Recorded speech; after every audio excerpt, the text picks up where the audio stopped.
សួស្តីបងប្អូនដែលចូលចិត្តលេងបណ្ដាញសង្គម YouTube ទាំងអស់គ្នាចាថ្ងៃហ្នឹងខ្ញុំចេញវីដេអូទៀតដែរចាតកតងនឹងប្រៀបមន់អញ្ចឹងណាបងប្អូនចាហើយនេះគឺពេលល្ងាចហើយចាគឺខ្ញុំចាប់ផ្ដើមលើកទ្រុងមកដាក់នៅក្នុងផ្ទះហើយព្រោះយប់ឡើងខ្លាចដាក់នៅខាងក្រៅទៅខ្លាចសត្វអីវាលួចខាំលួចអីអញ្ចឹងណាអញ្ចឹងហើយក៏យកមកដាក់ក្នុងចក្រានដើម្បីឲ្យវាដេកគ្រប់ឲ្យវាខុំជ្រួលអីចឹងណាបងប្អូនចា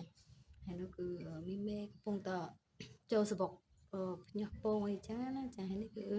ឈ្មោលចាឈ្មោលនិយាយរួមប្រៀបមន់ហ្នឹងពេលវាពងគឺវាចាប់ផ្ដើមក្រាបម្នាក់ម្ដងចឹងណាចាមិនថាញីមិនថាឈ្មោលទេវាក្រាប